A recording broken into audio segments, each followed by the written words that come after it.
What's going on, everybody? This is Raw Dog Sports. I am Mike. That is Evo. You smell like beef and cheese. You don't smell like Santa. And we have got a banger fucking episode for you guys today. We are going to recap a great week if you followed the show, at least for me. Man, but there was a lot of good football. There was a lot of shit football, though. My team in particular was on the shit end. Your team on the good end, my man, Evo. How you doing, brother? Welcome in. And you got to be feeling good about your boy, JJ. I do feel good. I'm still keeping a temperament about it, which I will bring up when we cover my game. But I'm happy with what we got to see on Sunday Night Football. That's awesome. A good game from JJ. But I'm happy to be here. And I'm happy that you had such a banger week. A really good week on the picks. Mine, not as good. Still positive, not as good, though. Dropped me a 0.2 percentage points, which is terrible. But it was a fun week of football, a rough week of football for a lot of fan bases. More eliminations happened, and more eliminations are still to come. Some absolutely will probably happen this week. Looking at you, Cowboys, you almost got it on Sunday night. I thought they did get eliminated. I mean, maybe there's a sliver of a chance. 1%. Yeah, they have to. They have to win out. Philly has to lose out, but Philly still has 2 games versus the Commanders. So, yeah, they'd have to really, really bolo that. I don't think that's very likely. So, Cowboy season is over. We actually kind of thought the Cowboy season was over quite a while ago, but. You know, that they kind of staged a valiant effort there at the end, obviously rallying around the loss of their teammate.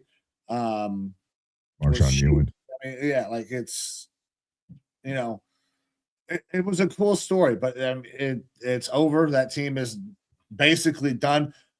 Incredible offense, but that defense just did not figure it out until much later in the season. So that's why they're going home. Yeah. But obviously, I'll have comments and thoughts on that game when we get to it, as well as, going over every game as we do every week. For everyone who's tuning in, thank you for watching. We appreciate you. For everyone who's possibly tuning in on YouTube on the vertical stream, might look a little bit different than in previous weeks. We got a little bit of a different look over there because of some internet sleuthing that was able to figure out how to get our images looking better. If you're looking at us on vertical, if you're here watching us, we really appreciate you. Please take a moment, like and subscribe to the channel. Share us if you can on all the platforms: X, Facebook, Twitter, depending on what you want to call it, and YouTube and TikTok. We want to get big on the TikTok with the kiddos. Yeah, man, and especially now that we got the vertical kind of squared away, it was driving me crazy. It was ever since StreamYard added that ability. I was like, okay, that's really cool. We've been trying to get up on the TikTok because, I mean, kids do love it. Everybody loves fucking. Dude, I watch it. Doom scroll, man. And if you guys want to doom scroll with us, go check us out over on our TikTok. But my man, with that being said, should we start diving in? We got a late jump. We were efforting the vertical view, trying to make sure that we had everything right. Everything was going to look good for all the people who tuned in. So are we ready to dive in, show the people the picks, and kind of then we'll start getting into these games because I'm ready to show people a lot of fucking green. Yeah, absolutely. And so here you go, ladies and gentlemen, our week 15 picks. I have on my side a big old splotch of red there in the middle, which really tanked my week. But obviously, you want to focus on the green, baby, right? Focusing on the left there. Mike had himself a hell of a week, went 12-4. I went 9-7. Mike is just one decimal away from hitting that 55% hit rate number, which is absolutely one of those goals that we're shooting for. Another good week will help us out there and help you out in getting to that goal. Me going positive still dropped me ever so slightly, but that's because kind of had banger start to the year. But we're in week 15. We are at the finish line essentially. 3 more weeks of games before we kind of lock in our record for the year. Yeah, at this point, we're sitting with pretty nice. I'm 23 games over 500. Shit, you are what, 31, 39 games over 500. So the march towards the end of the season is looking pretty good. I would love to have another couple of banger weeks. Starting to understand a little bit about who these teams are. Maybe some question marks. Panthers fans have got to be just fucking grasping at straws, trying to figure out who that team is. But yeah, good week. Yeah, absolutely. But this is why you can follow us or tail us or fade us. We keep it very real with you guys. We show off our wins. We show off our losses. I have to self-promote, though. I got myself a nice 6-leg parlay that you can find out there on the socials. I bet something like 75 cents on it. I don't remember the exact amount here, but it won me 60-something dollars. Omarion Hampton going 50 yards or more. James Cook an anytime touchdown. Woody Marks going under 77.5 rushing yards. Phillip Rivers getting a passing touchdown. Blake Corum over 6.5 rushing yards in the first quarter. And Tua Tagovailoa came through for me last night. Despite a terrible game, he did get 2 passing touchdowns. That was 8,142 odds plus 8,142. And that was a banger. One of my bigger parlay hits. So I'm very proud of that. Yeah, the hell of a hit. I bet nothing. Listen, we don't unit shame. We have never unit shamed on the show because listen, we don't have a lot of unit to begin with. So, well, at least but we're getting more units to bet with because of our weekly sponsorships that we always get. And look, I do have a sponsorship that was sent into us. It's very short. There's not a lot to it, but we have to run our segment sponsorship or cease and desist. I don't know if this one will actually get us in any sort of trouble at all, but this week's episode of Raw Dog Sports is brought to you by none other than famed Dr. James Andrews, an orthopedic surgeon who's known as the go-to doctor for elite athletes, and he's famous for pioneering arthroscopic surgery while operating on stars like Adrian Peterson, Peyton Manning, Drew Brees, Brett Favre, and RG3. And boy, has business been booming for him, especially after this last week, because we had a couple injuries in the NFL that are going to dramatically shape the rest of this season and possibly next year. So Dr. James Andrews just wants you to know that if you get yourself fucked up on the playing field or in life, you can go to him to become a superstar. Oh, yeah. Appreciate it, Dr. James Andrews. I remember him becoming the most popular guy in the world when he fixed Adrian Peterson's knee. Who he came back and had the 2,000-yard season, MVP, I believe, as well. And Dr. James Andrews became very fucking famous very fast. I appreciate him, reaching out and, doing the sponsorship with us today. But that's not the only segment that we have. We have another segment, one of my favorites, and we're going to highlight a couple guys that I didn't know that I would ever choose to highlight. But let's get into our off the hook players of the week. Off the hook. Off the hook. Whoo, my off the hook player of the week. A guy that we actually have another award for on this show, Bo Nix. We gave Bo Nix the Bo Nix Award rookie year when he was having a terrible terrible time, terrible half, like worse than Anthony Richardson type numbers. But he has progressed a lot. And he's had a massive matchup against a NFC contender in the Packers. And there were a lot of people that were doubting Bo Nix. Bo came out there and balled, though. 4 touchdowns, 302 yards. I mean, and led a Broncos team who played exceptional defense as well. We'll talk about that. But Bo Nix was fucking off the hook and led his team to a big-time win that I was very happy it worked out that way because I took the Broncos. Fuck the Packers. And hey, I'm all about fuck the Packers. And look, This is the thing. My wife is a Broncos fan. I'm not supposed to root against them or whatever, but I call it how I see it for the show, obviously, here. Though, yes, I do have a very, very well-known anti-lean towards the Packers and an anti-lean towards Aaron Rodgers because I'm not a scumbag. But Bo Nix had himself a hell of a game. I had to get on to my phone and Google and search when does Toyotathon end because of how bad the Packers were playing in that game. It ends in January, ladies and gentlemen. So somehow Denver, the Broncos, and Bo Nix figured out how to beat Toyotathon. And I think that realistically, Bo Nix should probably earn a sponsorship with a rival brand like Honda or something like that. Like, does he seem like a Honda man to you? I don't know. What are the other names? You got Toyotathon. You got what is it? The 100 days? I don't fucking know. I'm just making shit up now. I'm just the fuck you Ford month. Yeah. American. I don't know. I feel like that was every month. Figured out. But yeah, a hell of a day from him. A hell of a day for me to sit him on my fantasy bench. I still got the win in our league that we're in, but definitely should have played him. Hell of a performance from Bo Nix. He does seem to come on a lot better at the end of years. Like this is our second year with Bo Nix. We saw a really paltry beginning to his first season as a rookie, which makes sense because he's a rookie and got us to crown the Bo Nix Award. And it's nice that we get to pull that out every now and then. But this was also a Bo Nix Award type of day for him in the positive. So I don't think the negative Bo Nix Award is going to go away anytime soon. It's not. it was a fantastic performance from him. But that brings me to my off the hook player of the week.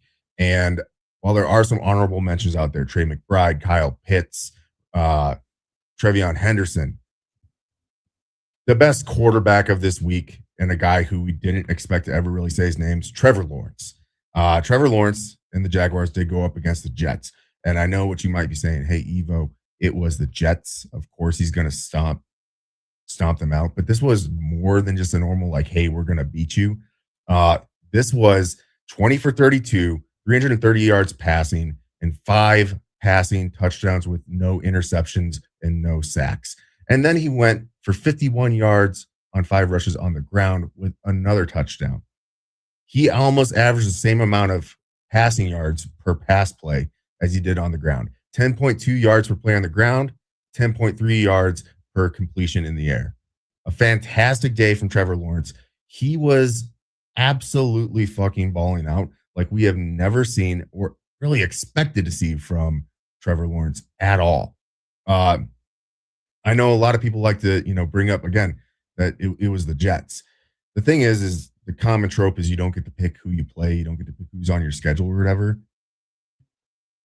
The Jaguars could have come out here and beat the Jets instead of 48-20. They could have beat them 28-20, and no one would bat an eye. They'd be like, yeah, they beat a worse team. Oh, well. There's garbage time points. Oh, well. Right. They did what they were supposed to do and more. It was all gas, no break, and it was completely led by Trevor Lawrence. And if you're a Jaguars fan, yeah, you got to be happy that you're 10-4. Like, obviously, it's a really good year for you. But there's still been question marks about whether or not Trevor Lawrence can be your long-term solution at quarterback. I know that we've had the discussion on the show. Sure, yeah. Well, listen, this looked like the guy that we expected coming out of fucking Clemson. Like the greatest quarterback prospect since fucking Andrew Luck. That's what I mean. This kid was the number 1 pick in the draft since he walked on campus as a freshman at fucking Clemson. So But to say it's been a little bit of a letdown would be an understatement. But the expectations were so high of what he was supposed to be. This is that guy. And if he can continue to hit this kind of mark, then we're not having a conversation about is Trevor Lawrence a bust. But I mean, you're not going to get 330 yards and 5 touchdowns every week. However, if he can go out there, give him 250 and not turn the ball over, maybe throw 1 or 2, I mean, this team is spectacular. The problem with the team has been they have been so wildly inconsistent on both sides of the ball. You weren't sure what you were getting. Now the Jags have been obviously much better this year. They're 10-4. But yeah, Trevor Lawrence fucking balled out. And we're seeing the mass of that potential. Yeah. So fantastic day from Trevor Lawrence. If you are one of the very few probable people out there in regular fantasy leagues that decided to play Trevor Lawrence in week 1 of the playoffs, good for you. Because that was a hell of a performance. Yeah, I guarantee you that nobody did that. Unless it was on accident or it was a dire straits. Yeah, my quarterback is fucking hurt. I got to get a new one. Yeah, absolutely. All right, brother. We ready to start diving into the week that was? Yeah, absolutely. Let's go ahead and take a gander. We're going to be running off of ESPN's board here and all the teams that played. First up for ESPN, obviously not counting the Thursday night game, which we already covered. We're the Cleveland Browns, your Cleveland Browns versus the Chicago Bears. We're the Cleveland Browns. Yeah.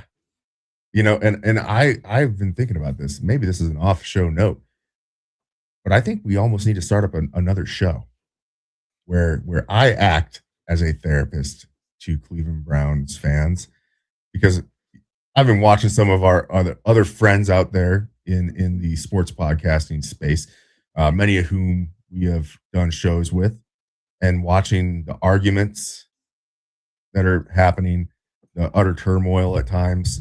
And I feel like I can bring a little bit of a fresh outside perspective as kind of like your vent therapist, and just allow, 30 minutes, just get it out. This would be one of those games where you would probably want to vent some things out. A 31-3 loss. Look, the Bears are obviously playing really well. They're a good team this year. Coming off the tails of that Titans loss as well. It's difficult. I'm interested to get your thoughts on your quarterback, Shedeur, because this is really his resume building time of the year to see, are your Browns going to look towards one of the prospects that's in the draft this upcoming year, or are they going to roll with Shedeur and try to build out the rest of the roster? So I don't even really know where to start because there were so many things that were bad.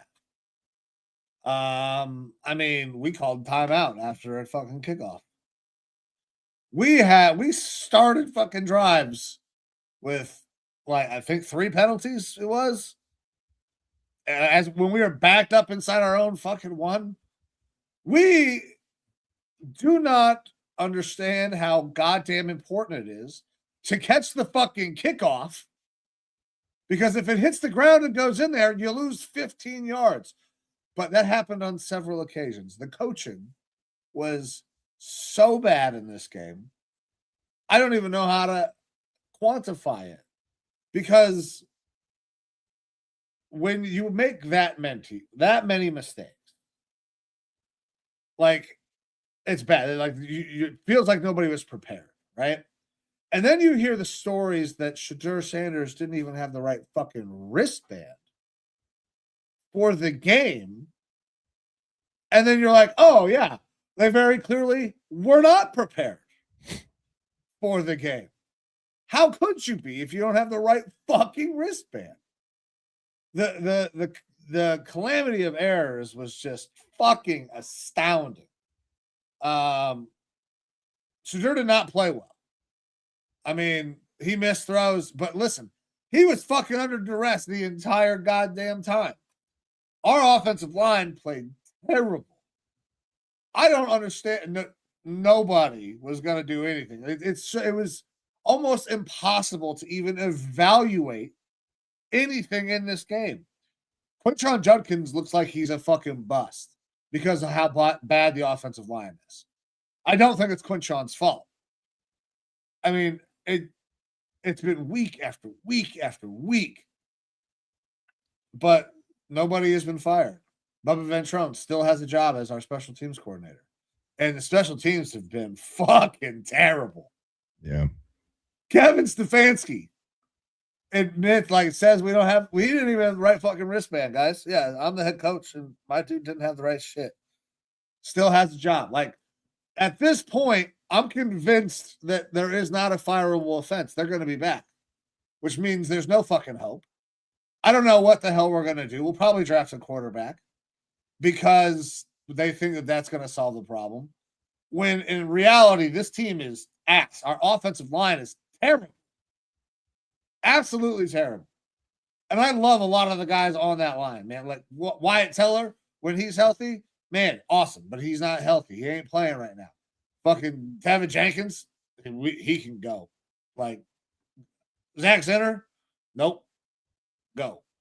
I love Joel Bitonio, but Joel is hanging on by a thread at this point. Like, the offensive line needs to be revamped really bad. We are going to probably lose out. I think the best thing we can hope for, like I said last week, or I think it was on Saturday, is that our rookies play well, which they didn't play well in this game. This was probably Fannon's worst game. Kind of looked a little disinterested at times in this game. Obviously, I know it was cold as fuck, but this was probably the rookie's worst performance overall. But I guarantee we're going to continue to see it week after week after week. We're going to keep just seeing the calamity of coaching errors. And I can only hope that we lose, and it's only due to coaching errors, and those dumbasses get fired. Like, I can't even really be upset. Shedeur did not play well. Like, and if you go and watch the tape, like, you love going to the quarterback school, right? Who's your guy? Oh, God, I'm not going to be able to remember his name. Okay, well, I like Chase Daniels. Chase Daniels is my guy. That's who I go to. That's who I watch do the, like, film breakdowns on quarterbacks a lot. I fucking love Chase Daniels, right? He did a really good one on Shedeur, and he was like, there were things that he fucking missed, things that he did not do well, but there were things that he did. It's like, man, that was dangerous, but that was pretty special. I don't know where we're gonna go, how this is all gonna turn, but this was fucking ugly. 31-3, and nobody gets fired at this point in the season. That everybody's just gonna get a jump on us when it comes to a coaching search, or we're gonna bring them back, and that's just shocking to me if that's the case. I don't know how you can bring him back, but it would be the most Browns thing to do. Yeah. It really feels like. JT O'Sullivan, by the way. Sorry, I don't mean to disrespect the name. But yeah, I like his breakdowns, and I've got a JJ McCarthy one queued up for this Sunday game for after we're done with the show. But myself will abide asleep. Yeah, tough one there. Look, you got a lot of offensive line concerns there. As I've been doing more draft work, offensive line at the top of the draft through the first round is kind of wishy-washy. It's not the strongest offensive line draft out there for sure. So I'm willing to bet that you're probably Carnell Tate broken the Carnell Tate fucking wiener. Listen, we're gonna end up with the number 2 overall pick. Where do we think Carnell Tate goes in this draft? 5? Or the top wide receivers in this draft are kind of flip-flopping around depending on Jordan Tyson, Carnell Tate, and the receivers out of USC, Jacoby Lane, and I can't think of the other guy's name. Malachi Lemon. Yeah, those are the ones that are kind of flip-flopping around dependent on team need, because where the Giants are going to be picking, they definitely could use a wide receiver, but you don't want to get one that's small, that's going to be like Malik Neighbors. So some of those other guys make a little bit more sense, maybe. It depends on the team for sure. If you guys do end up with the number 2 pick, trade down the 4 or 5, draft Carnell Tate, And You then have fucking to. draft offensive linemen for the rest of the goddamn draft. Yeah, 1 and 2 probably are going to be quarterback, assuming that Fernando Mendoza and Dante Moore make it out, which means the two teams that are in the 1 and 2 slot, if you aren't going after a quarterback, which I know that you don't want to go after a quarterback at this point in time. What the fuck is that going to do? Look at this team. Are they going to sign a bunch of guys in free agency with the no goddamn money and $80+ million owed to Deshaun Watson next year? No, they're not going to be able to fucking sign guys. So we have to draft linemen. Look, we should not. I don't. Damn quarterback. I don't know that Shadur Sanders is the guy, but I am in agreement with you that I think that you ride into next year with him, and you give him a full year to see what you got. But you, worst case, you go into 2027 in a bad spot again. You have to take a quarterback, but it's a quarterback-rich draft. Hopefully, you have a new head coach there, and you will have a much more solidified team for that quarterback to be built up around. That's where my mind would be going. But we have two baller tight ends. We have a pretty good back. Now, we've seen him do some great things, but the lines have been screwing him. Like, if we get a big-time wide receiver, big body wide receiver, like a Carnell Tate, to go with the tight ends and the speed that Jerry Jeudy brings, we could have a pretty decent fucking offense if we could block. We are missing a couple of pieces in terms of offense. Well, I take that back. We're missing about 6 pieces. 5 offensive linemen and 1 big-ass receiver. So, like, we're going to end up with the 2nd overall pick. We might even end up with the 1st overall pick if the fucking Raiders get crazy and win a goddamn game. Because at this point, we don't look like we're winning shit the rest of the way. We're so wildly unprepared week in, week out. It's very possible. It's very possible. And again, I think that a little Cleveland Browns therapy session show could be a bit of a banger. Yeah, it could be. All right, man. Well, we'll move off of this one. Congrats to the Bears. Definitely kind of keeping themselves up there in the running for that first place in the NFC North. Next up, 2 other teams here that are trying to fight for the AFC North, but are somehow still trailing the Steelers. You got the Ravens and the Bengals being played in Cincinnati. Bengals potentially, truly like the worst franchise out there right now. Lose to the Ravens 24-0. And some teams look like they still are playing despite being out of the playoffs. Washington Commanders last week got blown up by my Vikings, but they still went in and played mostly an inconsequential game versus the Giants and won because they are still playing football. This Bengals team, not playing, dude. They fucking quit. I don't know if they are really giving a fuck at this point. Joe Burrow didn't look like he gave a fuck. That's the thing, is after a week where he comes out and says he's not having fun, and then to put out the performance like he did in this one, I believe it now. Yeah. Like, I believe that he's not having fun. I was going to ask you, do you still want to bring in fucking Joe Burrow potentially with all the talk about him wanting to be out of there? I would trade all the firsts for him still, despite even with JJ having a good game and everything. Like, we're still talking generational quarterback. That his love is gone, or you think change of scenery revitalizes that love? We'll show him how to love. We have a great organization. Going from the Bengals to the Vikings, when you look at the report cards, would be fucking incredible. The facilities alone will make him happy. Yeah. Not to mention all of the, good players around him and everything. Oh. Well, thank you. You want to come say hi to the show? Oh. No. Hey. Love you, wife. Oh, I'm so thirsty. But anyways, back to this game. Ravens get a win. They keep themselves in the running for possibly being able to get into the playoffs, but also possibly getting the AFC North Championship. They are now 7-7. Look, Bengals, I don't like. It's going to be a fun offseason. I think we do have to pick multiple franchises, how to fix franchise and do shows on that to kind of fill out some of our offseason. Bengals is going to be a real interesting one because we talk about this every year. It seems like there's a new ownership group that needs to fucking go. The Bengals ownership group ain't going to fucking go, but they need to have a holistic change in approach because they are ruining one of the better quarterbacks out there, I think, all time by having him play on this team right now. You are ruining two phenomenal wide receivers by having him play on this team. And it's the coaching, it's the facilities, it's everything, man. It's a tough shot for the Bengals right now. Despite having talent there, they just are not a good team. They're awful. They've been awful. I've been trying to tell Bengals fans for a while that they've been awful. Now, granted, I'm a Browns fan. My team's also awful. But that doesn't mean that the Bengals aren't awful. It was shocking to see Joe Burrow just look as bad as he did. His comments after the game as well.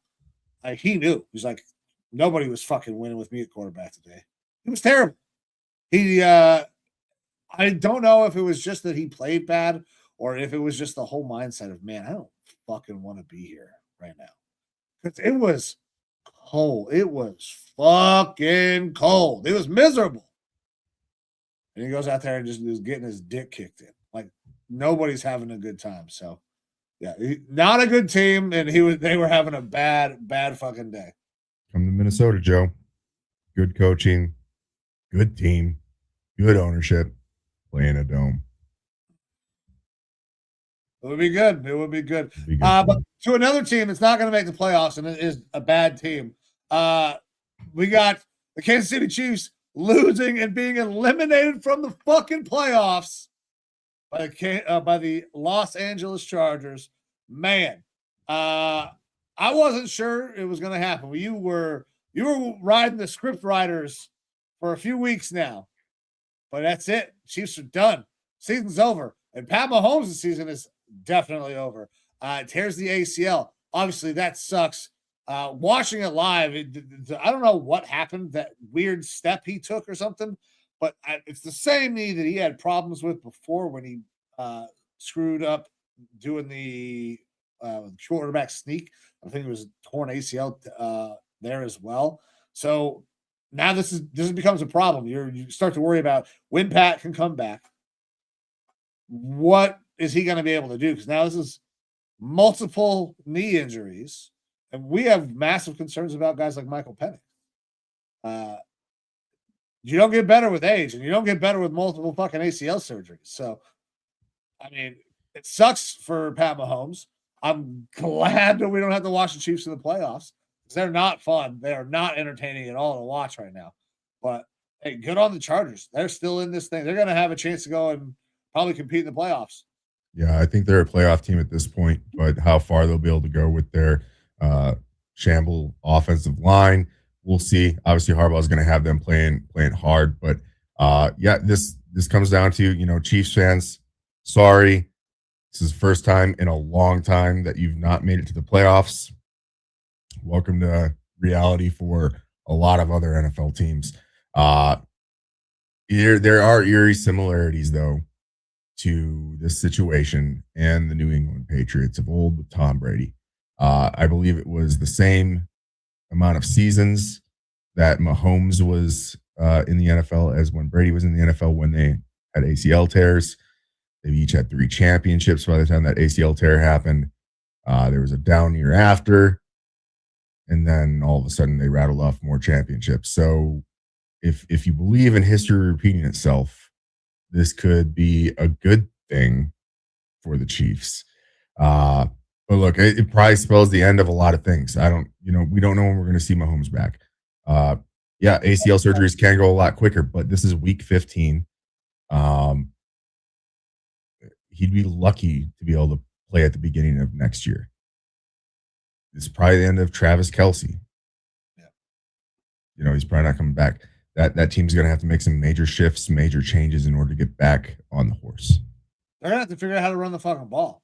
When you have a quarterback coming off of injuries, you're going to lose another probably veteran weapon in Travis Kelce. And they have a really good defense, so they got to figure out a way to run the ball. They're going to have to get the pussy just fucking diving all around in the back. Yeah, she's just having fun today. Yeah.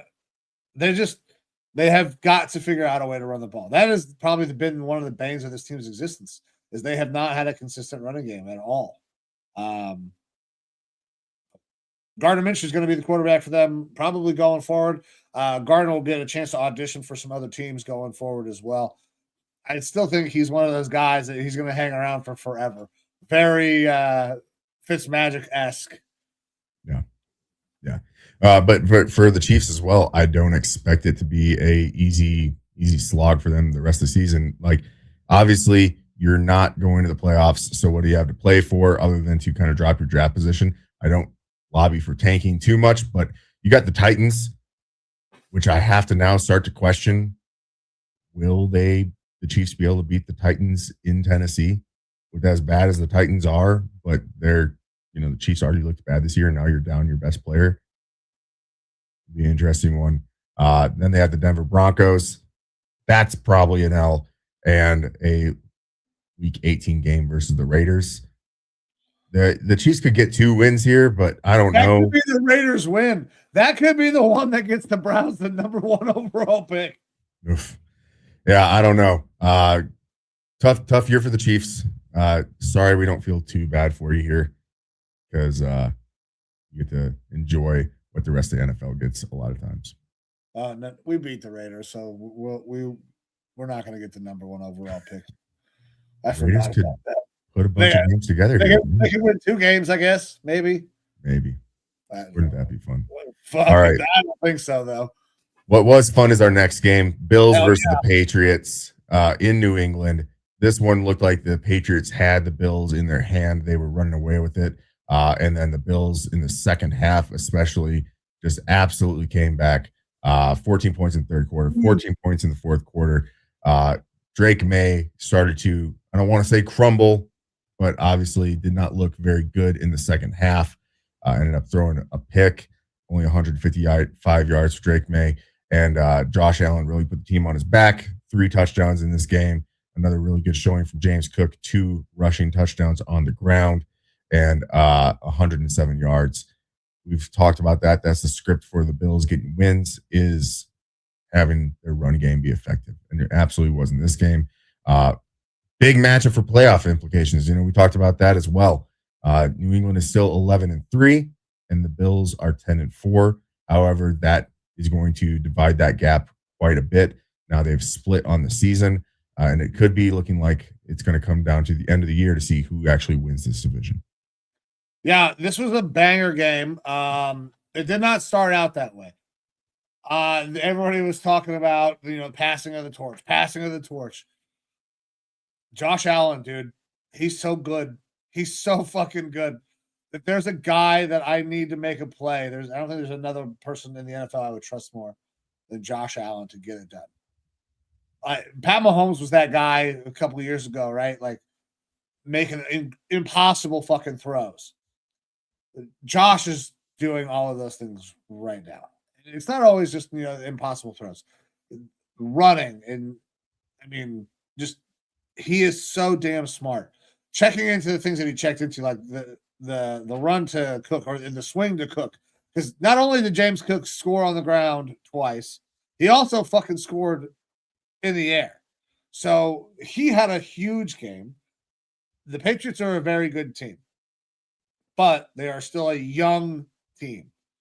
This is one of those moments that they're going to have to learn from. It kind of did crumble a little bit when the moment was there, because they were up, 17 points at one point? I think was their biggest lead. 24, at least 24, maybe 24 or 17. Yeah.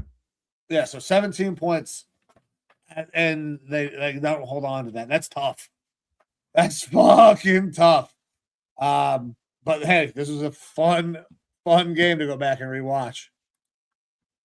Yeah, absolutely. All right, next up, what should have been a toilet bowl game and actually got a little bit interesting by the end. Commanders and Giants. Commanders walk out with the win, 29-21. We saw Ja'Cory Krosky-Merritt, probably his best game of the year. 96 rushing yards on 18 carries and a touchdown. And one where I needed Wan'Dale Robinson to show up, and he didn't show up until right at the end of the game where he got a touchdown, which was nice for fantasy. But beyond that, this is, just a tough one for both these fan bases. Years that have just completely gone down the drain. Congrats to the Commanders and getting the win. That's about all I got to say about this one.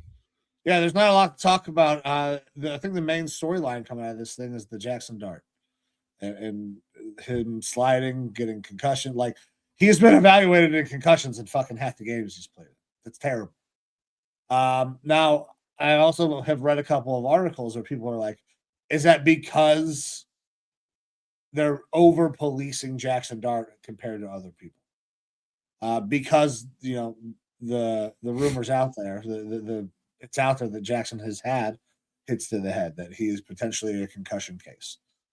So are they over policing him where they are pulling him into the blue tent to evaluate him on a play where any other quarterback would not be evaluated? It's going to be interesting going forward. He's going to have to find a way to take care of himself. He just will not last. I mean, concussions they'll ruin your life. So I think that's probably one of the main storylines coming out of this thing is Jackson Dart and him, still needing to protect himself. Yep, for sure. All right, next up, Raiders and Eagles. I picked the Raiders plus the points here. I thought that big point spread might work here, but no. Raiders suck balls. Yeah, they're awful. That's about it. Eagles, much better team. Obviously, we've had our thoughts about them this year. They aren't producing at their normal level. They don't blow anyone out, but it's kind of tough when you are playing in this Raiders team to not blow them out. So Eagles get the win here, 31-0. AJ Brown, good guy AJ Brown, giving hot cocoa to fans on the sidelines. Yeah. That's my comment for this game. Yeah, there's not much to say. Kenny Pickett wasn't any better. Shocking. The Raiders are bad. Let's move on to the next one because there ain't much analysis when it's 31-0. I already spent enough time on 31-3, so we don't need to spend too much more on a fucking blowout. But we're going to move on to another one. We already kind of talked about this one. Jets get an ass whooping at the hands of the Jags, 48-20. Brady Cook gets a touchdown pass, but also 3 picks. It was just, there was never a shot in this game for the Jets. I mean, you're on to a rookie quarterback who is making his first start, undrafted guy. You've got people banged up all over the place. And your most explosive weapon doesn't really do much in Breece Hall. Adonai Mitchell's going to be a really nice piece for them once they figure out how to protect the quarterback and throw the ball a little bit. Because that wide receiver core could be pretty good with Adonai Mitchell and Garrett Wilson. Breece Hall's a good back. They have pieces, but they don't have a quarterback, and they also need help along the offensive line. So they're just a bad team. All right. Next up, Arizona Cardinals versus the Houston Texans. Texans put up a huge number in this one, 40-20, beating the Cardinals. Cardinals officially have put Bam Knight on IR, which means it's the Michael Carter show there. Doesn't mean the running game is going to be good. Maybe worse, but it can't get much worse because they are pretty bad at running the ball right now. Jacoby Brissett still slinging the ball around, another 249 yards on 40 pass attempts. 3 touchdowns, 1 interception. But Houston doing a really good job getting that offense rolling. Good day from CJ Stroud. And an interesting name that I've never heard, that you probably have never heard, Jawar Jordan. Yeah. 15 carries, 101 yards.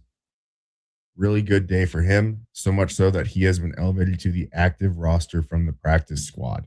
Because he was a practice squad call-up from this game, but he's actually on the active roster now. So, yeah.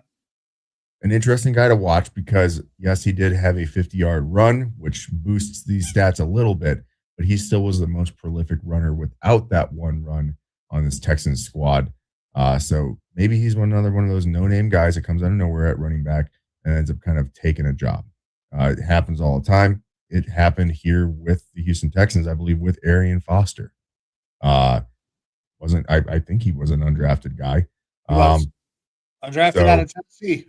Yeah. So interesting to watch these sorts of names. It's good to go into next year knowing these sorts of guys. But a really good game from Houston.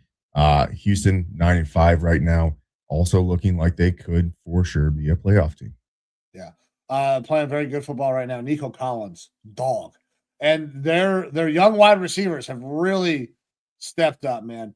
I think that that team is, if they can continue to get decent play out of their offensive line, they could be a problem. Now, they're not going to be able to go all the way because that offensive line will eventually run into a defensive line that's too fucking good for them. But this is a good quality team that next year, if they address that offensive line, it's going to be a fucking problem. All right. Another game that we kind of alluded to and talked about a little bit earlier. Green Bay Packers going into Denver versus the Broncos. Broncos get yet another win, taking them to 12-2. They are technically the class of the AFC at this point. They win 34-26. Micah Parsons goes down with an ACL injury, out for the year for an ACL. Christian Watson hurt again. He was looking like the best wide receiver there in Green Bay. And at the end of it, there was a chance for Green Bay to try to make a bit of a comeback to try to keep the game close. But as per usual, no clutch gene there from Jordan Love. Toyotathon is still going on, but he's an inconsistent guy. There was rapid talks last week about him being an MVP candidate, and I think we probably need to start to put that to bed at this point in time. Green Bay fans, I understand, are going to make excuses. Well, his receivers are hurt. These guys are hurt. XYZ. He still had himself an okay game, except for you would have to overlook the couple interceptions that he had and his inability to make it happen when it counted the most, which was there at the end of the game. Yeah, tough one for Green Bay. They already were, in a tough spot in the NFC North. Where they were going to have to compete and battle. They were going to have to battle for the rest of the year to try to get the first spot in the NFC North. Going to have to battle to try to posture for where they're at in the playoffs if they make the playoffs, because with these injuries now, specifically that Micah Parsons one, it's going to completely change that defense. That Jeff Hafley defense that's been so good all year. I mean, Micah Parsons hasn't been getting a ton of sacks, but he has been getting insane amounts of pressure, and it's allowing everyone else on that defense to succeed. Taking him off the field completely changes that defense. It takes a lot of the teeth out of them, and it makes them a very gettable team at this point. So now they're going to have to fight and struggle even harder just to make it to the playoffs this year.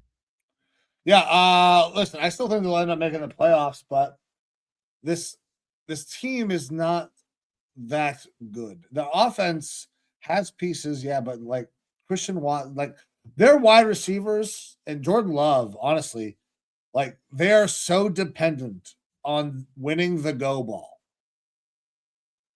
Jordan Love is not uber accurate. He's not going to pick guys like teams apart. But he has people that he wins go balls. But that's not what happened in this game. The Broncos fucking won the go balls, won the jump balls. Like that pick by what the hell is his name? I just forgot it. Surtain was fucking incredible. Like those are the balls that when the Packers are winning games that they come down with. But that's like the Yankees hitting fucking home runs all the time.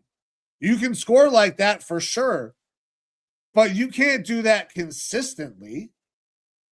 And I think that's one of the huge problems with this Packers team is Jordan Love is not consistent. He's got a big arm. He's got a ton of arm talent, but he's not wildly accurate.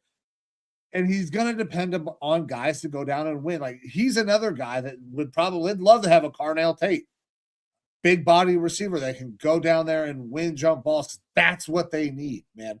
But good on the Broncos. 12-2 did not have that on the fucking bingo card. I thought they'd be good. I didn't think they'd be 12-2 though. That's insane. All right, next up, another NFC North team, Detroit Lions, going up against my favorite to win the NFC and make it to the Super Bowl, the LA Rams. And the Rams get the win here, 41-34. This game looks a lot closer. Lions made a little bit of a push there at the end, but the Rams kind of were in control from the get-go in this game, it felt like. And they are just an extremely complete team. They are playing at a different level, I think, than anyone else right now. Offensively, the run game works fantastic. regardless of the running back there, Kyron Williams or Blake Corum. Passing game. Devontae goes down in this game with a hamstring injury. Sounds like he's going to be week to week. And they could almost afford to sit him for a couple weeks here and let him get healthy for the playoffs. Yep. But Puka Nacua is just absolutely lighting it up. Everything's going right for them on that offense. And then defensively, they are a fucking lockdown team. They are awesome. They were able to hold the Detroit offense, who was in desperation mode, to only 34 points. So great job from the Rams. Lions, again, I believe third place in the NFC North. They are another one of those teams that's going to be fighting, clawing, scraping to try to get into the playoffs. Yeah, you don't make it. It's going to be tough. It's going to be tough. You have my Vikings on Christmas Day lines. It's going to be tough. Yeah, it is going to be tough. It's I don't think they're going to make it, man. And listen, Goff played a good game, but the difference was the defense for the Rams. They were able to shut down the best running back duo in the league in Gibbs and Montgomery. So The Rams would like to talk to you about that best running back duo in the league. Well, I mean, Williams and Corum are a nice duo, but they are not. Right now, they're performing better, maybe. I mean, this is recency bias. But listen, that defense played fucking great. And you know what? It sucks that Devontae went out, but he was in for just long enough for Blitz to hit his goddamn bet because we needed 70 yards out of Devontae. He got him. And Blitz's bet hit, man. So good win by the Rams. They're fantastic. Stafford's a dog. Lions probably going to be watching the playoffs at home this year. Yep. All right. An NFC South battle here up next. Carolina Panthers going into New Orleans versus Saints. And kind of preface some of these divisional battles, they tend to stay relatively close. Yeah. And this one was relatively close. But we thought, hey, the Bucs lost on Thursday night. The Panthers are in position to take lead of this South Division. And they let Tyler Shuck go out there and stomp on him, baby. Look, how many weeks are we going to keep on talking about Tyler Shuck? Well, like, yeah, he had a good game here, but it's Tyler Shuck. But he's starting to play pretty good football. Yeah. Listen, I can't say anything bad about Shuck this week. He did play good football.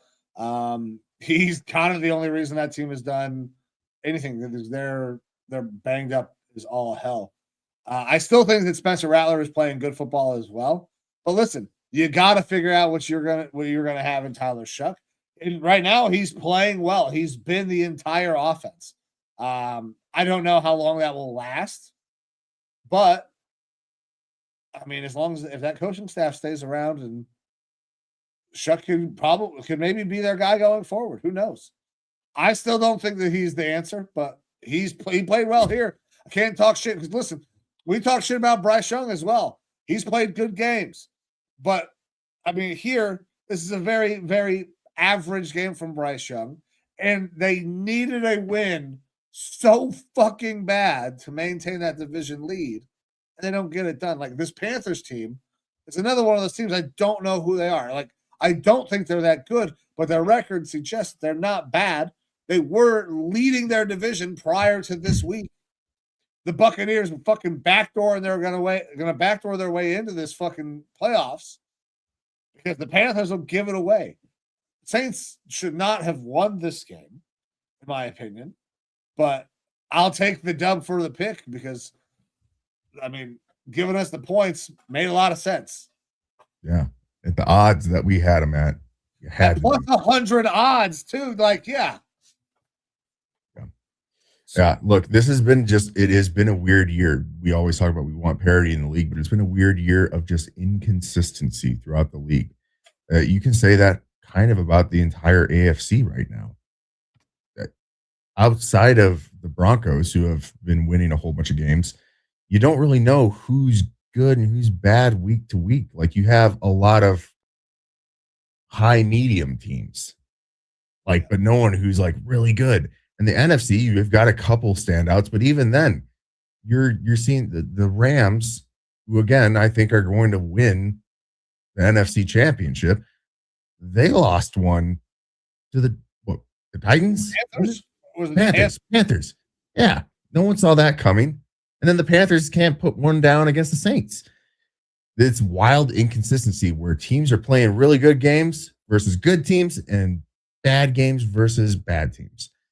It's tough to get a read on this shit. Yeah, it is tough to get a read. I can tell you one place where I missed a read last week. We had somebody who was commenting, asking us about who they would play, start, sit, and their fantasy team. And I said I would start Pat Mahomes over Brock Purdy because I didn't think Brock Purdy would have to do much. Well, he didn't have to do much, but he did. Moving on to the next game, the Titans take the loss 24-37 to the 49ers. Brock Purdy balled, man, 3 touchdowns, 295 yards, added 44 yards on the ground. This 49ers team, I think, is kind of boring, but they are an efficient team that wins games.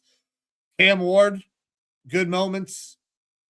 Tony Pollard, good moments. This Titans team is just, they're still a lot of talent away from being able to compete. What did you get in this one? Yeah, look, 49ers, obviously really good team. They got out to a big lead, and then they were able to just kind of let off and allow the Titans to get more garbage time points, 14 points for the Titans in that fourth quarter, which makes the score look a lot closer. But yeah, Purdy had himself a hell of a day. Nice cocky move, running with the ball, put it in the defender's face, and then running out of bounds. Kind of like that a little bit. But this was expected. We expected the 49ers to, definitely outplay this Titans team. And that's basically what we saw. Like you brought it up, we saw little bits and pieces here from the Titans that were good. Obviously a good day for Tony Pollard. But you're not seeing, again, any sort of consistency from this team. They have so many holes that need to be filled this offseason that I'm not even sure the Bang Bus could get the job done for them. It's going to be a multi-year process. Bonnie Blue is fucking getting kicked out of all sorts of countries and shit, apparently. Yeah, she got arrested somewhere, I think. I don't even know who Bonnie Blue is. She would, yeah, me neither. She'd stop fucking taking every goddamn dick that walks through the door. Anyways, you got anything else on the Titans and 49ers? No, sir. Well, let's talk about somebody else who knows how to slay or to sling some fucking dick, and that Phillip Rivers with his 10 kids. And you know what, man? I was so pumped for Phil. I mean, the touchdown pass, he competed his ass off, his 44-year-old ass off, but they come up short to a kicker. The Seahawks get it done on 6 field goals, man. Myers was fantastic. He was on my fantasy team. Didn't win, but, I mean, that's a hell of a... He was on mine. I won. Man, it just... I wanted Phil to get a win, but you know what? He's going to have another opportunity. He's going to keep playing. I don't know how long he's going to last for. Because listen, there were moments in that game I'm like, oh, please God, don't die. Oh, don't die, Phil. It was, look, he's old. Yeah. He's slow.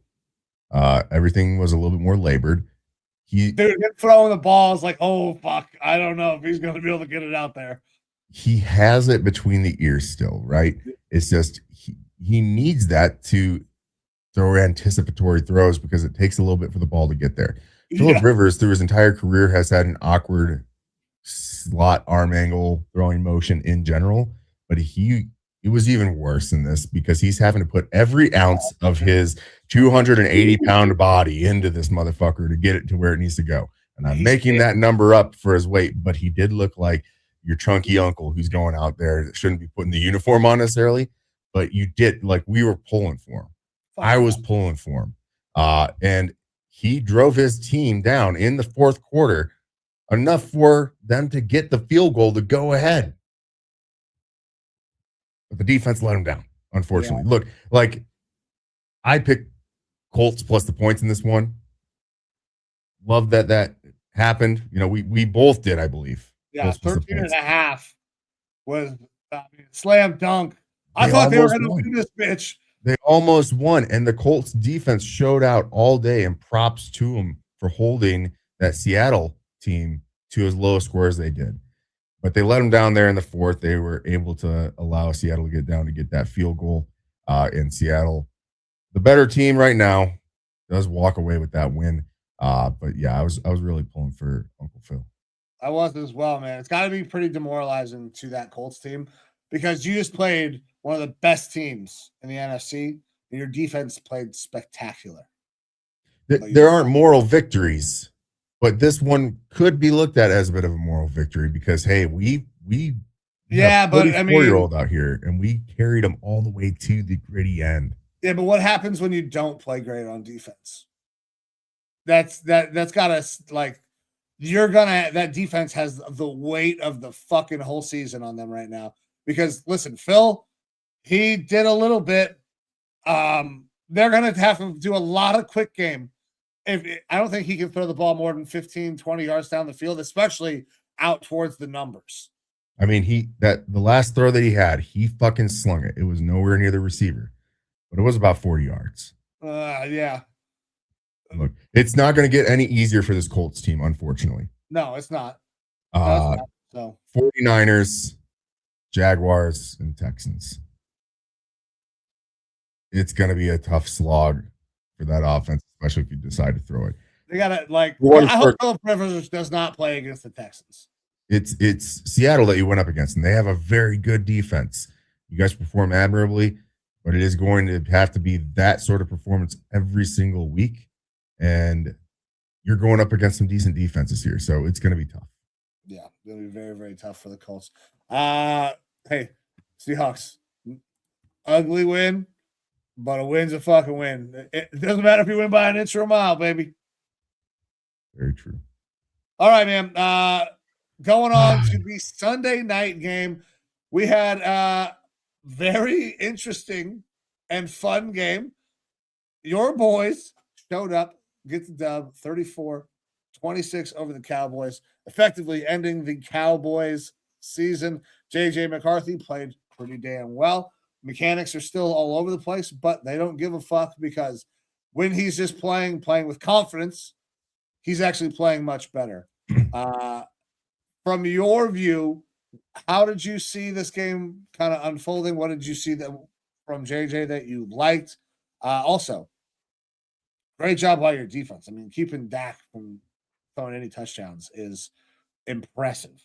26 points they still allowed, but I mean, when you can shut down Dak, that gives you a recipe to win a game.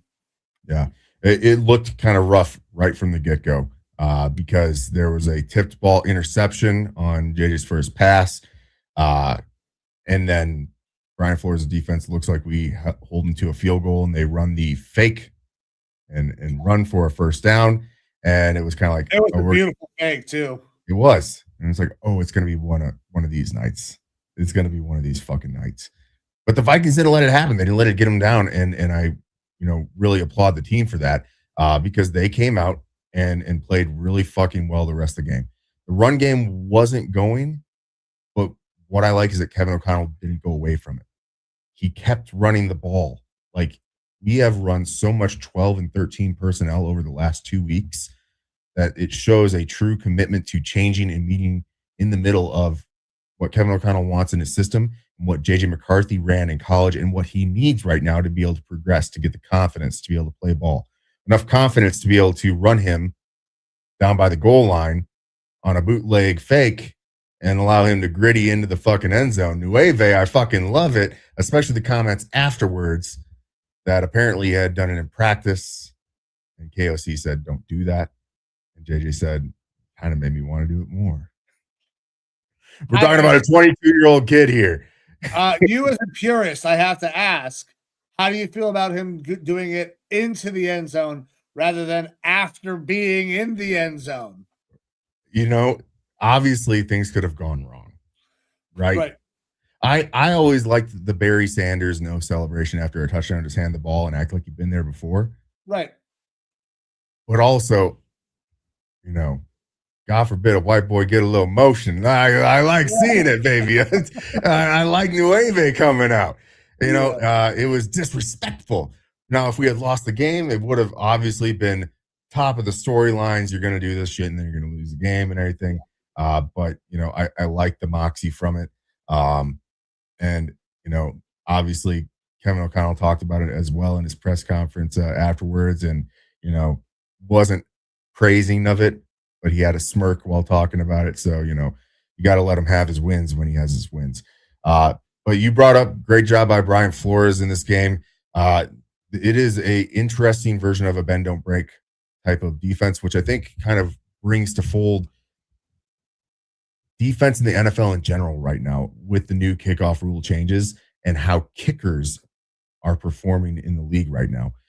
The typical starting point in previous years was around the 20-yard line when a touchback brings you out to the 20, and then you have to go 80 or 60 yards to get down to the other 20 and have an easy field goal.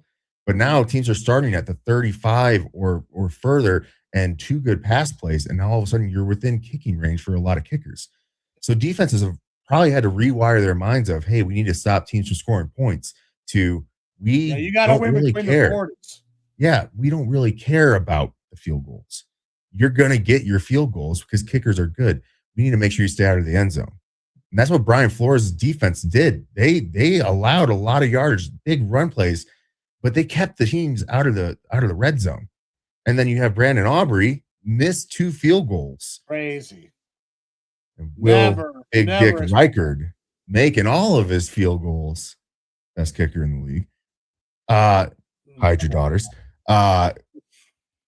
It's a recipe for success if your offense is able to keep up and get more touchdowns. And that's what we were able to do in this game. Like the Vikings offense worked really well. The other big question mark out of this is, yes, the mechanics were bad for McCarthy again.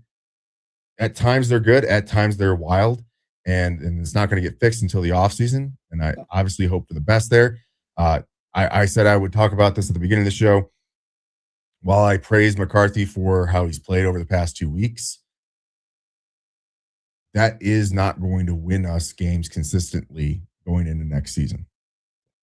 If he doesn't fix the mechanics, we are going to have a wishy-washy type of year, just like we had this year, ups and downs. You need to have those mechanics fixed to have consistency in throwing the ball. And so obviously I take this with a grain of salt this season and what we've seen from him this season, because it's going to take a good offseason of mechanical changes in order for this to be a good thing going forward. That being said, the other part of it is the Justin Jefferson conversation. JJ has not had a good game in a long time. Part of it is because of those wild, inaccurate throws. Part of it is because something seems off with the connection between Jets and Justin Jefferson, or Jets and JJ McCarthy. Too many J's on this fucking team, man. It's tough. Triple J. We saw Justin Jefferson get wide open on a route and JJ sail him on it. And in other years, I still think Jefferson would have caught that ball, but he didn't.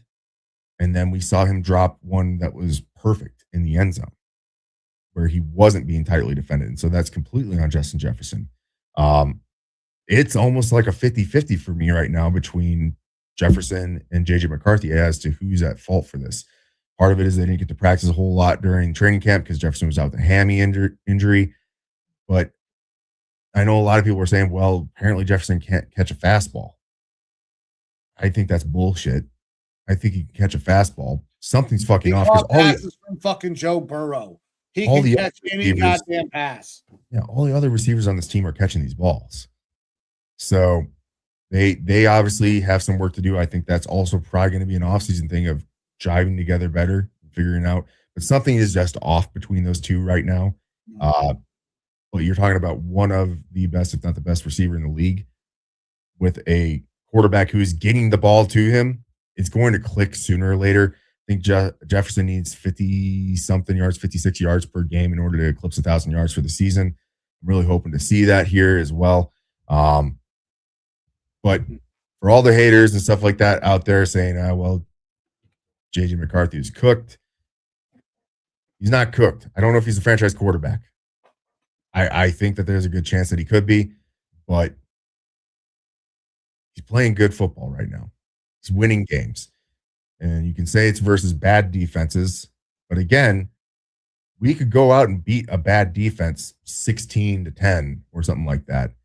But we went up against a Dallas team that was fighting for their playoff chances. They weren't a slouch. They've been better in recent weeks, and we were able to go out there and beat them offensively. It was a good win. Also, quick update for first 8 games in a player's career. JJ McCarthy is now 4-4,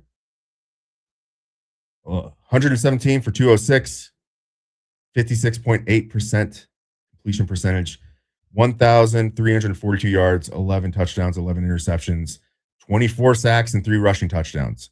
Josh Allen at this time, it's a lot like Josh Allen. 3 for 5. Yeah. 113 of 212. That's a 53% completion percentage, so lower. 1,355 yards. So Josh Allen had a handful more yards, with 13 more yards. Josh Allen had 5 touchdowns to 9 interceptions, 23 sacks, so 1 sack less, and 5 rushing touchdowns. JJ has 3. Very similar. And they liked to talk about that in the broadcast. Josh Allen had this wild mechanical issue. Yep. And he didn't. And now he's Josh Allen. Yep. I don't think JJ McCarthy's Josh Allen. I'm just saying these things can be fixed. He needs to go talk to Josh Allen's guy. Whoever the fuck helped Josh Allen with his mechanics is who JJ needs to go talk to. Honestly, if you're any quarterback and you have mechanical issues, go talk to whoever fucking helped Josh Allen, because his mechanics were awful coming out of college. No problem now. And he still slings the motherfucker. So, good win for you guys. I don't know that it makes a huge difference in terms of where you're going to be going. Draft position wise, you're going to be somewhere right around the middle. Yeah, we have dropped in 2 weeks from pick 11 to pick 13 now, I believe. 13 or 14. That's another conversation in Minnesota. People are getting pissed. They're like, we're dropping draft slots. Well, Wesley Adolfo-Mensah isn't a great drafter. And also, quarterback developing, to me, up here. Draft position, way down here. You don't hear the fucking good teams of the league. Your Philadelphia Eagles, your Kansas City Chiefs, the ones who are consistently good, you don't hear them giving a shit. We lost fucking 3 draft slots. Yeah. They don't give a fuck. They give a fuck about winning. And that's big part of that's player development. This is player development right now. That's what we need to see out of McCarthy. Develop, get something good going, move on to next year. Listen, I would love to see us win some games. I just don't expect that to happen. So if we're going to lose, I want to lose because it's our coach's fault, not because it's our players' fault.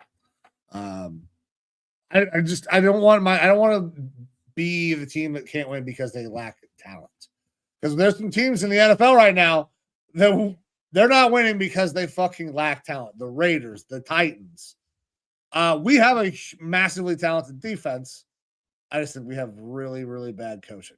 On a bad coaching, depending on which way you look at it, for both of these teams, Dolphins, Steelers, taking us to our Monday night recap. Steelers get the win 28-15. The coaching is going to be a storyline for both of these teams into the future. Mike Tomlin is probably not going to have a losing record. They're going to have a middling 10-6 or 9-7 record, more than likely, based on who they got going the rest of the way, because they get to play the Browns.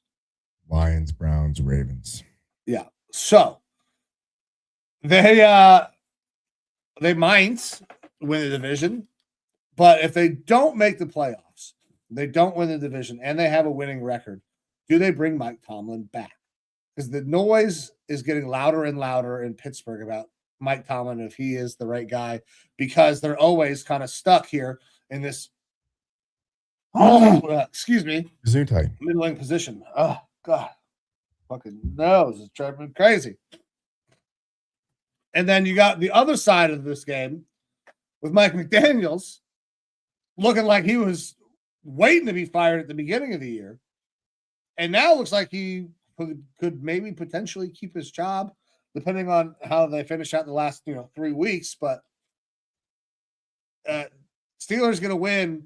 Neither one of these teams are very good still. Aaron didn't play bad, I guess. That's probably one of the more consistent games that he's played all year. Yeah, it was a rough showing from that Dolphins defense more than anything, especially in the pass game. But I mean, like the past couple weeks of Dolphins doing good shit was completely kind of lost last night because now the conversation's already been coming up. Mike McDaniel's been getting asked, are you looking at potential swaps at the quarterback position? And he says everything's on the table. They're right back at it where they were before, which leads me to believe what we've kind of thought, that the Dolphins are going to probably look to move on to someone different at head coach, which makes a lot of sense. The team does still have a lot of dysfunction, but obviously there's some talented players there, and they do have the possibility of having a pretty explosive offense, especially when you do switch to a heavy run game, which is what they've done in previous weeks. It wasn't a great run game for them last night, but also this Dolphins team just does not play good in the cold. No. And that Steelers team does not lose at home on Monday night. We're trying to buck the narratives, but did not happen. Did not happen. So Steelers get another win here. Dolphins kind of continue on their middling trend to probably looking at coaching changes, I think, in the offseason. And Alan Lazard was released by the Jets in order to try to sign on with the playoff team. I wonder what team that's going to be. It'll be the Steelers, of course. You think? Of course. Yeah. Assuming that they make the playoffs. Anyways, I just fuck the Steelers. I got nothing else on this game, man. It was a good week. 13-3. I felt very, very good about. I was pumped as the day was going on. But we got some games that we got to get to tonight because we got Thursday, but we got super fucking Saturday or whatever it is games happening this week. So we got 2 Saturday games as well. We are going to do our next show on Saturday, but we're going to cover those Saturday games now. That way we can get the clips cut and everything out ready before those games go live on Saturday. So, my man, we ready to start diving into some picks? Yeah, let's do it. And look, week 16, the script writers couldn't have done a better job. Week 16 is cinema, all right? You've got the Rams and Seahawks on Thursday night that we're about to go over here in a little bit. But also this week, Packers versus Bears, division rivals, but also both vying for that first seed. You got the Buccaneers and Panthers gridlocked for the first seed there in the NFC South. Jags and Broncos, 2 of the powerhouses right now in the AFC. Steelers and Lions, both teams fighting for those playoff chances. Patriots and Ravens. Ravens are trying to claw their way back to get into a position to get into the playoffs. And 49ers versus the Colts. Fantastic games this week.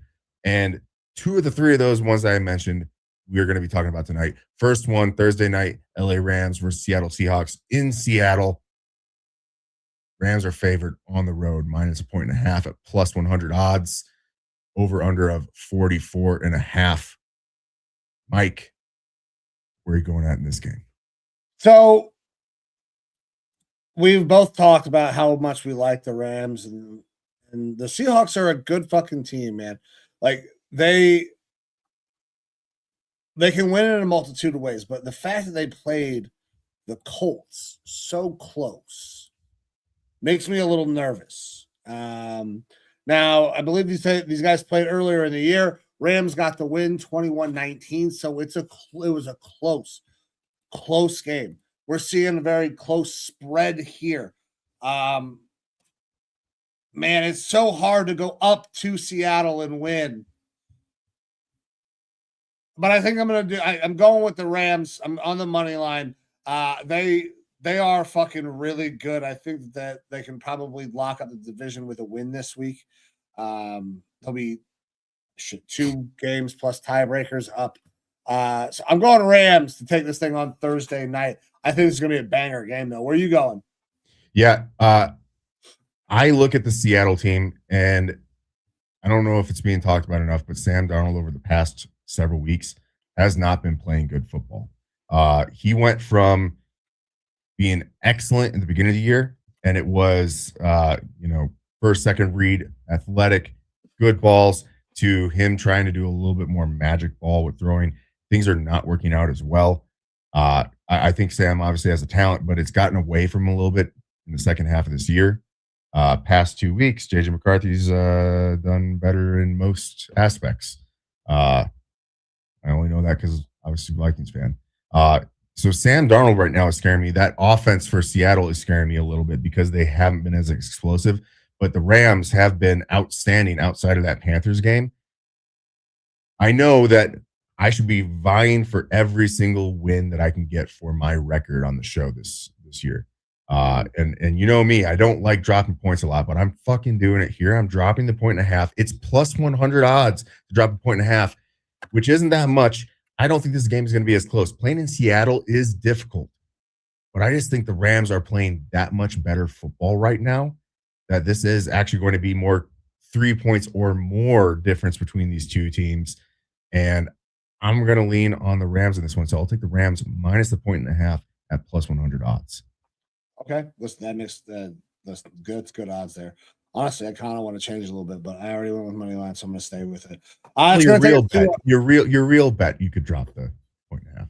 Yeah. Now it's going to take us to our next game, our first Saturday game, coming to us 5:00 Eastern. We got the Eagles going down to Washington. Eagles favored minus 6.5, over under 44.5. Commanders scrappy, still fighting. Marcus Mariota still playing to show he can hang around the league, but the Eagles kind of came out and showed that they were a good Eagles team. Which Eagles team do we get this week? This is another division matchup. Is it going to be close? Is it worth taking the points? Where are you going? Look, we aren't going to see consistent good games from the Commanders. I wouldn't even call last game a good game, but they were able to get the win versus the Giants. The line confuses me. 6.5 doesn't feel like enough. The Eagles, I've talked about this. It doesn't seem like they blow anyone out, but they're a touchdown better or more than the Commanders. So because the line is weird to me, I feel like Vegas knows something else. I'm just going with Philly on the money line. Philly needs to win to ensure their seeding position in the playoffs. They're obviously going to get there with the way the division's shaking out, but they need the win. They will get the win. I don't know why the spread isn't more though. So that's why I'm not even looking at that spread of dropping the 6.5 there. If the Commanders were getting closer to the 10 points that I would assume that they should be having here, then we'd have a conversation. All right. Listen, I'm going to Eagles money line as well. They're a better team than the Commanders. For everything that they are, they have been kind of bad this year. They're scrappy, great. Bill had a great week. This Eagles team is still good. Their problem is their consistency on offense. That defense is still spectacular, though. So, yeah, give me the Eagles on the money line.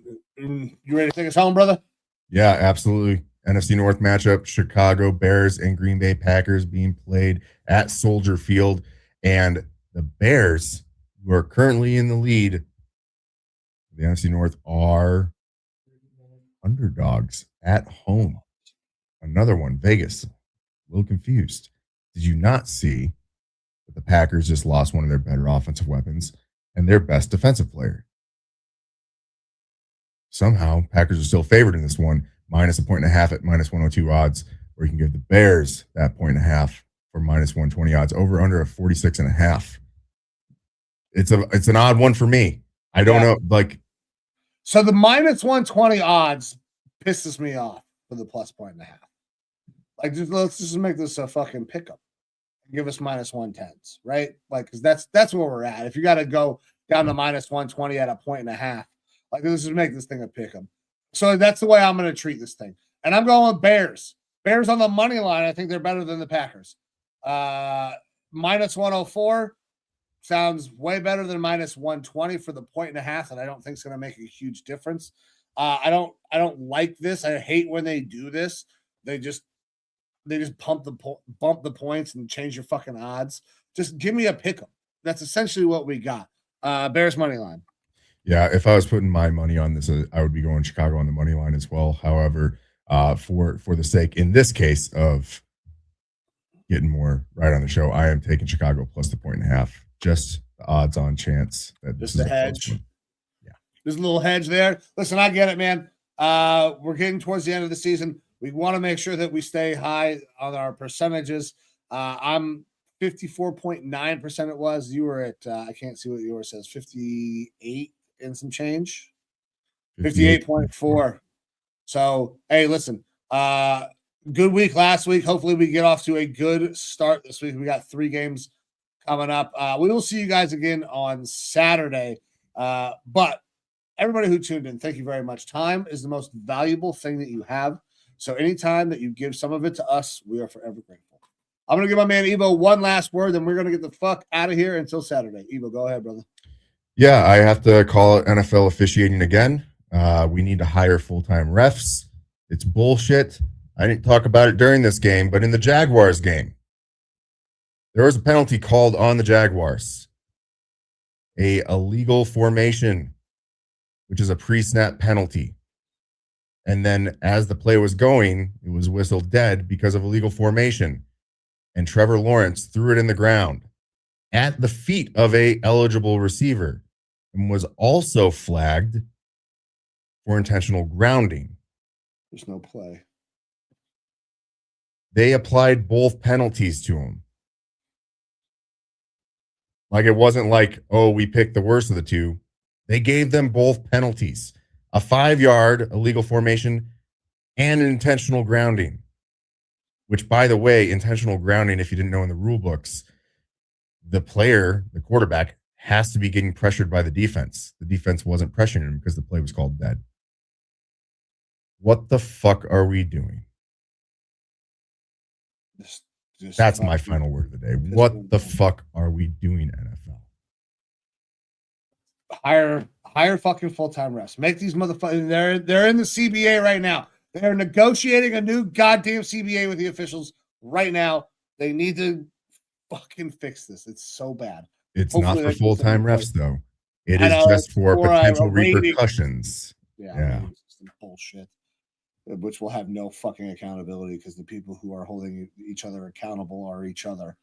So, yeah, I know how those fucking accountability meetings work. Anyways, guys, thank you very much. This is Raw Dog Sports. I am Mike. That is Evo. We appreciate you guys very much. We'll be back with you on Saturday. But for now, we're getting the fuck out of here. See ya.